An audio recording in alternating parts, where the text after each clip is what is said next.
Europe Matin, Pierre de Villeneuve. Et le journal vous est présenté par Sébastien Krebs. Bonjour Sébastien. Bonjour Pierre, bonjour à tous.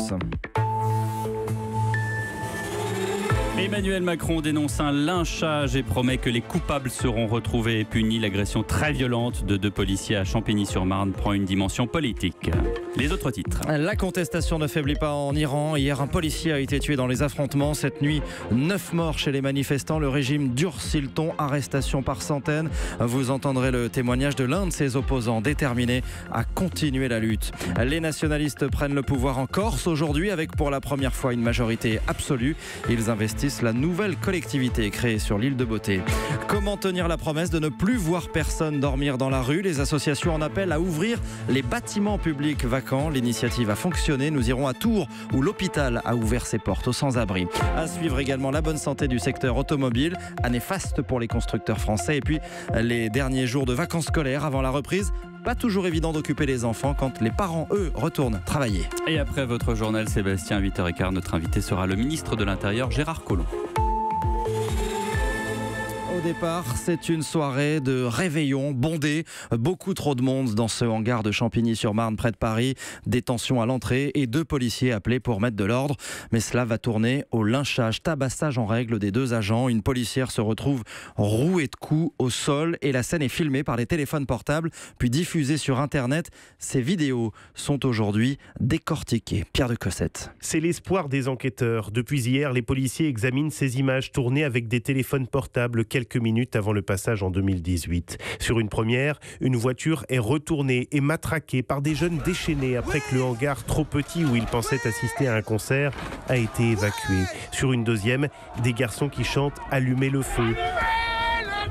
Mais il y a surtout ces 3 vidéos au moins diffusées sur les réseaux sociaux. Quelques secondes seulement, on y distingue de manière chaotique une femme en tenue de police recroquevillée au sol et des jeunes qui la frappent à coups de pied, certains en passant, d'autres en s'acharnant. Les coups pleuvent, on croit les entendre sur fond de cris. La jeune gardienne de la paix s'en sort avec des contusions, 7 jours d'ITT. Au même moment, le capitaine qui l'accompagnait, isolé lui aussi, est frappé au visage, le nez cassé, 10 jours d'interruption de travail. Les enquêteurs vont chercher à se procurer les images brutes originales pour y déceler de précieux détails. Peut-être la clé, au-delà des témoignages et de la téléphonie, pour identifier les agresseurs. Quelques dizaines peut-être, parmi les 400 à 500 personnes présentes sur les lieux du concert. Pierre de Cossette du service police-justice d'Europe 1. Et le dossier est remonté jusqu'à l'Elysée. Dans un tweet, Emmanuel Macron dénonce un lynchage lâche et criminel. Il promet que les coupables seront retrouvés et punis. De son côté, Marine Le Pen en appelle à l'instauration de la présomption de légitime défense pour les forces de l'ordre. Et bien sûr, dans ce contexte, on a très envie d'entendre la parole du ministre de l'Intérieur. Gérard Collomb sera notre invité tout à l'heure à 8h15. Et hier soir, nouvelle agression signalée contre des policiers, cette fois à Aulnay-sous-Bois en Seine-Saint-Denis, alors qu'ils contrôlaient un scooter volé. L'un d'eux a été frappé, il souffre de contusions à la tête. L'autre a dû tirer en l'air pour disperser les agresseurs.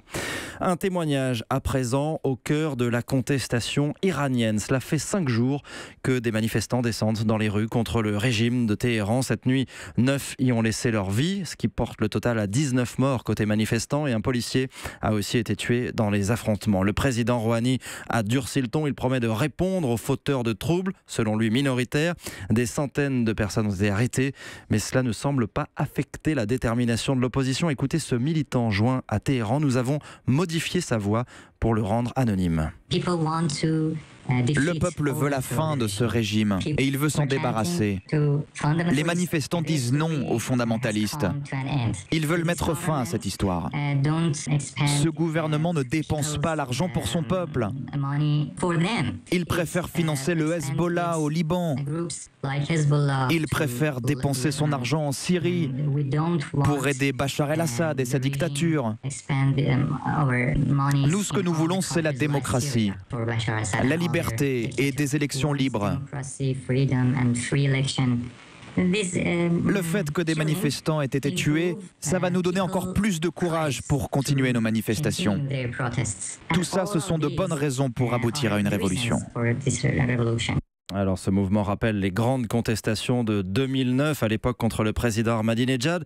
Aujourd'hui, le régime est-il pour autant menacé? Aujourd'hui, le niveau de tension de l'époque n'a pas encore été atteint. Écoutez ce spécialiste de l'Iran, Bernard Ourcade. La mort d'un policier ou des incidents violent comme un incendie de bâtiment public. Ce n'est pas la première fois que ça existe en Iran, mais simplement il faut se rendre compte que cet événement est important parce que c'est un phénomène social incontrôlé, massif. Le gouvernement iranien de M. Rouhani est un gouvernement modéré et donc il a fait donner des consignes de modération à la police. Il y aura des débordements, il y en a eu, il y en aura certainement encore, mais les instructions sont claires. Nous ne sommes pas en 2009 où le gouvernement d'Ahmadinejad avait décidé une répression féroce. Bernard Ourcade, joint par Martin Fenot, et dans un tweet, le président américain Donald Trump lance un message de soutien à ces manifestants. Le peuple iranien est réprimé depuis des années, dit-il. Il est temps que cela change. Les Jeux Olympiques d'hiver prévus le mois prochain vont-ils forcer les deux Corées à se parler? Ils auront lieu en Corée du Sud et le dictateur nord-coréen Kim Jong-un aimerait bien y envoyer une délégation. Séoul propose ce matin d'ouvrir des discussions. Ce sera le 9 janvier, mardi prochain. Un sujet qui sera aussi au menu de la visite officielle prévue en Chine au même moment par Emmanuel Macron. Europe 1, il est 8h06. Les nationalistes ont désormais la majorité absolue en Corse et ils s'installent au pouvoir aujourd'hui. À leur tête, deux hommes, Gilles Simeoni et Jean-Guy Talamoni, qui vont prendre les rênes de la nouvelle collectivité, sorte de super région qui fusionne les deux départements existants et l'ancienne Assemblée de Corse. Avec 41 sièges sur 63, ces nationalistes ont les mains libres. Ils comptent bien remettre sur la table leurs revendications historiques, le corse comme langue officielle, par exemple. William Galibert. Emmanuel Macron a déjà envoyé un premier signal aux nationalistes. Il a bien choisi de revenir en Corse. Ce sera à Ajaccio, mais ce sera le 6 février prochain, 20 ans tout juste après l'assassinat du préfet Erignac, à qui un hommage sera rendu. Sur place, il rencontrera aussi les nationalistes, mais les lignes rouges ont déjà été tracées par l'Élysée, sur l'amnistie des prisonniers comme Yvan Colonna ou encore sur la reconnaissance de la langue corse comme égale du français. Pour Emmanuel Macron, c'est non, le respect de la Constitution doit primer. Longtemps silencieux après les élections territoriales en Corse, le président a bien évoqué la semaine passée des évolutions institutionnelles, sans pour l'instant en esquisser les contours. Il faut que la Corse puisse exploiter toutes ses potentialités, notamment économiques, disait Emmanuel Macron pendant sa campagne. Mais alors que des velléités indépendantistes se réveillent en Europe, on comprend que le chef de l'État veut éviter à tout prix que la Corse devienne une Catalogne française. William Galibert du service politique d'Europe 1. Emmanuel Macron promettait que plus personne ne dormirait dans la rue cet hiver. Les associations l'ont pris au mot. Ils dénoncent le manque de places d'émergement qui persiste. Alors pourquoi ne pas ouvrir les bâtiments publics? Hier, l'association Droit au logement a manifesté devant l'hôpital militaire du Val-de-Grâce en demandant d'y loger les sans-abri. Ouvrir un hôpital, l'initiative aboutit. Parfois, c'est le cas à Tours, où 20 lits ont été affectés à des femmes sans-abri grâce à un partenariat avec la Croix-Rouge. Reportage de Pierre Herbulot. Une petite clé argentée, dessus le numéro 34, la chambre de Nassarata. Ce petit bout de métal, la femme, arrivée il y a un mois de Côte d'Ivoire, le serre fort dans la main en regardant sa fille de 3 ans. Ça y est, elles vont toutes les deux dormir sous un toit cette nuit. Dieu merci, on est arrivé ici, à l'abri. Juste c'était un soulagement et je suis contente, je les remercie beaucoup aussi. J'étais dehors, j'étais dans la rue, j'appelais 115 à chaque fois, on me disait patientez, dans la rue avec ma fille. Premier repas chaud depuis des semaines pour la famille. Dans ce réfectoire au rez-de-chaussée de l'immeuble, des paniers repas sont distribués. Il y a des micro-ondes pour réchauffer les biberons des nourrissons. Certains enfants sont nés la semaine dernière. Leur avoir trouvé un toit, c'est bien pour Catherine Cellier du SAMU Social, mais ce n'est que le début. On va surtout s'occuper d'elle au niveau social, de savoir un petit peu ce qu'on peut activer, ce qu'on peut mettre en place, comment on peut les aider à accéder à certains droits. Voilà, tout le travail social qu'on peut faire à ce moment-là. L'idée, c'est qu'ensuite, les familles comme celle de Nassarata puissent trouver un hébergement qui ne soit pas d'urgence et d'en accueillir d'autres à leur place, encore dans la rue. Un reportage signé Pierre Herbulot. Il fait la sourde oreille. Jean-Luc Mélenchon ne répond pas lorsqu'il est convoqué par la justice. C'est arrivé 7 fois dans le cadre de 2 plaintes déposées par un journaliste du Monde. Des affaires de diffamation. Jean-Luc Mélenchon ne s'est jamais déplacé chez les juges d'instruction. Maître Vincent Toledano est l'avocat du journaliste. C'est la stratégie de Marine Le Pen. Jean-Luc Mélenchon n'a rien inventé, sachant que le juge ne pourra pas délivrer un mandat d'amener parce qu'il y a l'immunité parlementaire. M. Mélenchon essaye d'entraver la justice et d'empêcher le débat sur ces accusations gravement diffamatoires. C'est une forme de lâcheté assez insupportable de la part de quelqu'un qui, aujourd'hui, est chargé non seulement de respecter la loi, mais également de la voter. Je crois qu'un parlementaire devrait être parfaitement exemplaire. C'est tout le contraire qui se produit. Propos recueillis par Alain Acco pour Europe 1. Europe 1, il est 8h10. L'actualité économique à présent et la très bonne santé du secteur automobile. Bonjour. Bonjour Nicolas Barré. Bonjour Sébastien. Directeur du journal Les Échos. Les chiffres de l'année 2017 sont tombés. Hier, ils marquent d'abord une rupture historique, c'est que le diesel n'est plus majoritaire en France. Oui, alors on parle ici des ventes de voitures neuves, hors utilitaires bien sûr. Et pour la première fois, effectivement, le diesel représente moins de la moitié du marché, 47,3% exactement. C'était plus de 52% l'année d'avant et surtout les 3/4 du marché en 2012. Donc la chute est absolument vertigineuse, on en connaît les raisons. Le scandale Volkswagen, la hausse des taxes qui réduit l'avantage sur le prix du diesel à la pompe, la pollution aux particules fines, etc. La baisse du diesel va continuer. Problème, ça profite surtout à l'essence qui émet plus de CO2. Ça n'est pas une si bonne nouvelle que ça pour l'environnement. Les ventes de voitures électriques ne représentent en effet que 1,8% du total. Alors l'autre enseignement de l'année 2017, c'est que les constructeurs français se portent très bien. Oui, on a vendu 2 millions de voitures, un peu plus même l'an dernier, soit un bond de 5% sur un an. Le marché de l'occasion, c'est 3 fois plus, c'est 6 millions. Sur ce marché des voitures neuves, les marques françaises restent nettement majoritaires, 55%. Il faut dire que les Français ont élargi leur gamme avec le rachat d'Opel par PSA.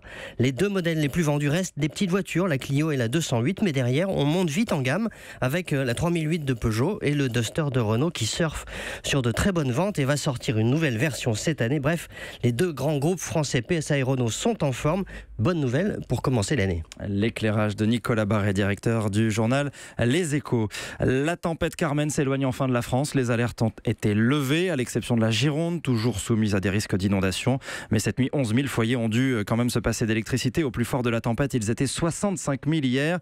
Et c'est maintenant le nord de la France qui pourrait à son tour être appelé à la prudence. Une nouvelle tempête est attendue demain, avec à nouveau des risques de submersion sur le littoral de la Normandie notamment. Les fêtes passées, il reste encore quelques jours de vacances scolaires avant la rentrée. Et pas toujours évident d'occuper les enfants lorsque les parents, eux, reprennent le chemin du travail. Le reportage sur la Côte d'Azur de Jacques Terrance. Heureusement, le marché de Noël de Cannes est encore ouvert. Ça fait une sortie de plus pour cette maman de 2 garçons. Son mari reprend le travail et elle appréhende un peu les longues journées toute seule.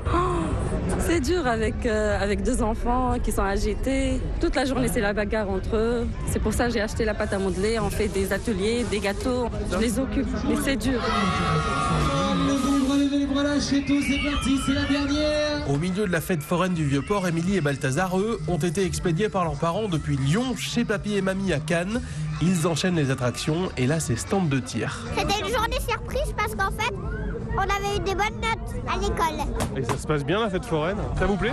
Moi non, mais les petits, oui. Monsieur a l'air de s'amuser quand même. Oui, exactement. C'est très plaisant. C'est pas de tourpeau, hein, beaucoup de grands-parents le diront, mais bon, c'est quand même l'avantage de pouvoir passer ces jours ensemble et puis leur créer des souvenirs. Mais pour ceux qui n'ont pas de plan B, c'est parfois un peu plus compliqué. J'ai commencé un nouveau travail, donc là, je n'ai pas de vacances pour le moment. Là, on va se débrouiller entre les horaires de travail et mon mari va la garder un petit peu aussi. Avec au programme quelques sorties, mais aussi des devoirs à terminer. Cannes, Jacques Terrance, Europe 1. Merci, c'était le journal de Sébastien Krebs. Europe 1.